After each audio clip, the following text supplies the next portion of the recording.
Assalamualaikum warahmatullahi wabarakatuh. Perkenalkan, nama saya Nur Huzaimah.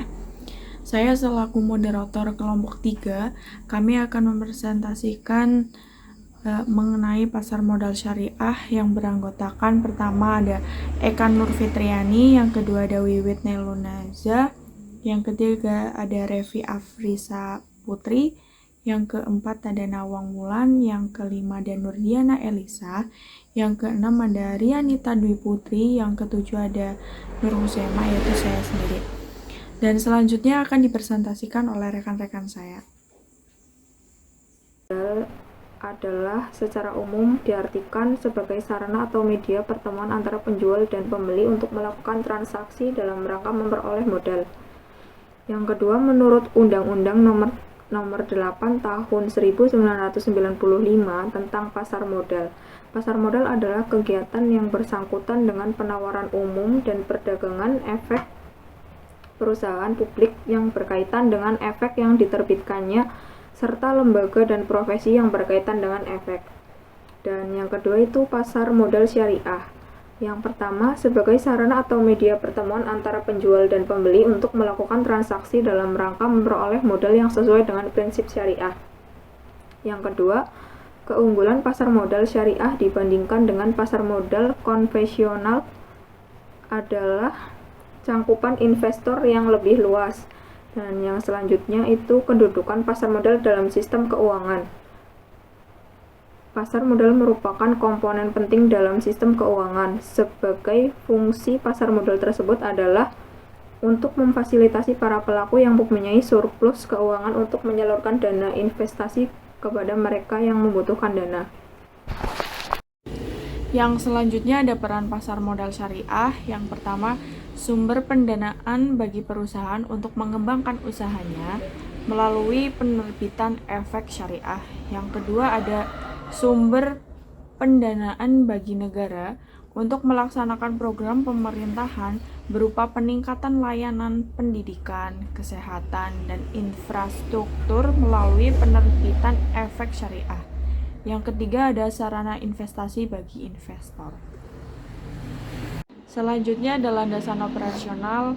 Yang pertama, sebagian besar dari sistem pasar modal yang menerapkan prinsip-prinsip syariah mengacu pada Undang-Undang Nomor 8 Tahun 1995 tentang pasar modal berikut peraturan pelaksanaannya.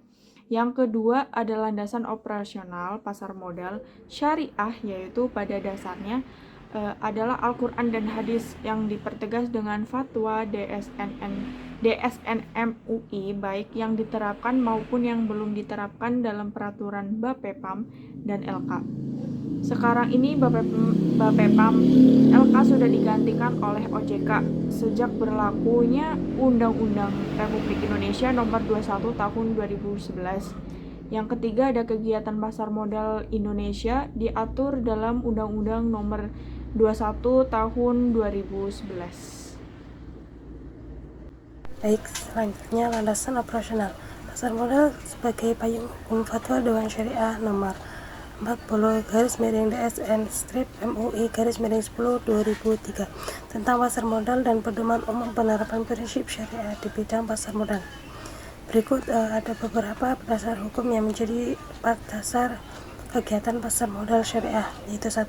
PUJK nomor 15 tahun 2015 tentang penerapan prinsip syariah dasar di pasar modal. Nomor 2, PUJK nomor 16 tahun 2015 tentang ahli syariah di pasar modal. 3. PUJK nomor 17 tahun 2015 tentang penertiban dan persyaratan efek syariah berupa saham oleh emiten syariah atau perusahaan publik syariah. 4. PUJK nomor 18 tahun tentang penertiban dan persyaratan sukuk. Nomor 5, PUJK nomor 19 tahun tentang penertiban dan persyaratan reksa dana syariah. Perkenalkan, saya Nurdiana Elisa akan menjelaskan tentang klasifikasi usaha pasar modal syariah.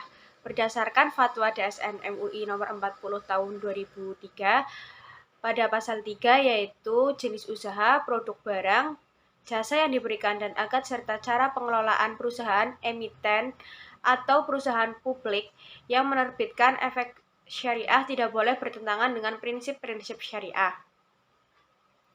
Jenis kegiatan usaha yang bertentangan dengan prinsip-prinsip syariah yaitu yang pertama ada usaha perjudian dan permainan yang tergolong judi. Yang kedua ada lembaga keuangan konvensional atau ribawi, termasuk perbankan dan asuransi konvensional yaitu jual beli risiko. Yang ketiga, usaha yang memproduksi, mendistribusi, serta memperdagangkan makanan dan minuman yang tergolong haram. Yang keempat, usaha yang memproduksi, mendistribusikan, serta menyediakan barang-barang ataupun jasa yang merusak moral dan bersifat mudorot. Yang kelima, melakukan investasi pada emiten atau perusahaan publik yang pada saat transaksi itu tingkat nisbah atau hutang perusahaan kepada lembaga keuangan ribawi lebih dominan daripada modalnya. Yang selanjutnya itu ada produk pasar modal syariah. Yang pertama yaitu saham syariah. Adalah surat berharga yang bersifat kepemilikan terhadap suatu perusahaan. Yang dimaksud dengan saham dalam pasar modal syariah yaitu saham yang diperdagangkan pada pasar modal syariah harus datang dari emiten yang memenuhi kriteria-kriteria syariah. Yang kedua ada suku. Suku adalah efek berbentuk sekuritas aset yang memenuhi prinsip-prinsip syariah di pasar modal.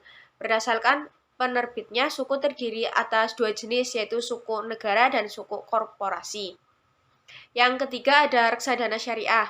Reksadana syariah merupakan sarana investasi campuran yang menggabungkan antara saham dan obligasi syariah dalam satu produk yang dikelola oleh manajer investasi. Manajer investasi menawarkan reksadana tentunya reksadana syariah ya kepada investor yang berminat.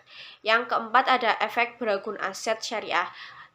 Adalah efek yang diterbitkan oleh kontrak investasi kolektif EBA syariah yang portofolionya terdiri atas aset keuangan berupa tagihan yang timbul dari surat berharga komersial. Yang kelima ada dana investasi real estate syariah. Berdasarkan peraturan OJK nomor 30 POJK 04/2016 tentang dana investasi real estate syariah berbentuk kontrak investasi kolektif. Yang dimaksud dengan dana investasi real estate syariah adalah wadah yang dipergunakan untuk menghimpun dana dari masyarakat pemodal untuk selanjutnya diinvestasikan pada aset real estate. Aset yang berkaitan dengan real estate dan atau kas dan setara kas gitu yang tidak bertentangan dengan prinsip syariah di pasar modal. Terima kasih. Selanjutnya ada akad dalam pasar modal syariah. Yang pertama itu ijaroh, yang kedua istisna, yang ketiga ada kafalah, yang keempat ada mudorobah, yang kelima ada musyarakah, dan yang keenam ada wakalah. Lalu selanjutnya ada multi akad muamalah dalam pasar modal syariah. Yang pertama itu multi akad muamalah dalam pasar perdana. Yang pertama itu ada emiten perusahaan penerbit efek mendaftarkan ke BAPEPAM untuk mendapatkan izin operasional perdagangan efek. Yang kedua, emiten mewakilkan kepada agen-agen penjualan untuk memperdagangkan efek ke para investor dengan menggunakan akad wakalah bil ijarah. Yang ketiga ada agen-agen penjualan menjual efek dari emiten ke para investor perorangan atau lembaga dengan menggunakan akad jual beli. Yang keempat, hubungan emiten dengan para investor terjadi akad musyarakah inan. Dan yang kelima ada bagi hasil antara emiten atau perusahaan dengan investor atau pemegang saham sesuai dengan besar kecil saham dan kinerjanya. Yang kedua ada multi akad muamalah dalam pasar sekunder. Yang pertama itu ada emiten, penerbit saham, obligasi dan lain-lain mendaftarkan atau mencetakkan efek ke PT Bursa Efek. Yang kedua emiten mewakilkan kepada perusahaan efek untuk memperdagangkan efek di pasar modal dengan menggunakan akad wakalah bil ijarah. Yang ketiga, terjadi akad jual beli saham, surat berharga atau obligasi antara investor dengan broker atau pialang. Yang keempat itu investor mewakilkan kepada manajer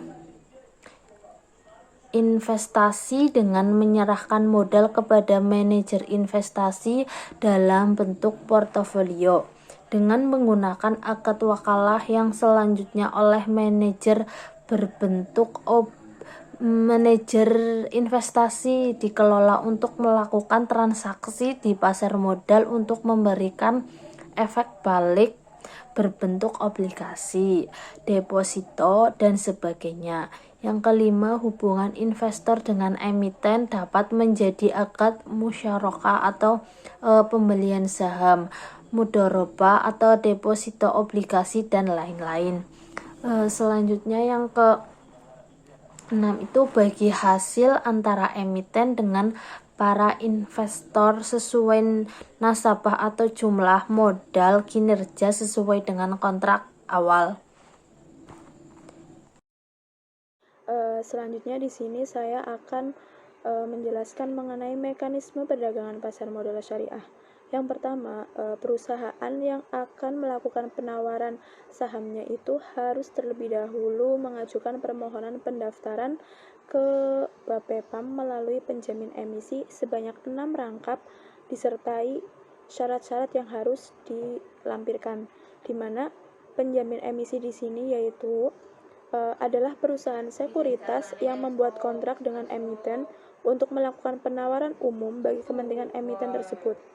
Setelah melakukan permohonan pendaftaran di Bapepam atau yang sekarang dikenal dengan OJK atau Otoritas Jasa Keuangan, yang kedua yaitu adanya pencatatan efek di Bursa Efek Indonesia untuk diperdagangkan. Jadi sebelum diperdagangkan harus dicatat terlebih dahulu, dan mekanisme perdagangan di Bursa Efek itu harus melalui 2 tahap, yaitu yang pertama yaitu pasar perdana dan yang kedua yaitu pasar sekunder. Selanjutnya yaitu mengenai mekanisme transaksi pasar modal syariah. Jadi antara pasar modal konvensional dan juga pasar modal syariah itu berbeda mekanisme transaksinya, di mana pasar modal konvensional itu mekanisme transaksinya itu bebas, sedangkan di pasar modal syariah itu harus sesuai dengan prinsip-prinsip syariah, yaitu transaksi itu tidak boleh mengandung unsur ribawi. Transaksi yang meragukan dan saham perusahaan yang bergerak itu pada bidang yang diharamkan, jadi itu tidak boleh ada unsur ribawinya.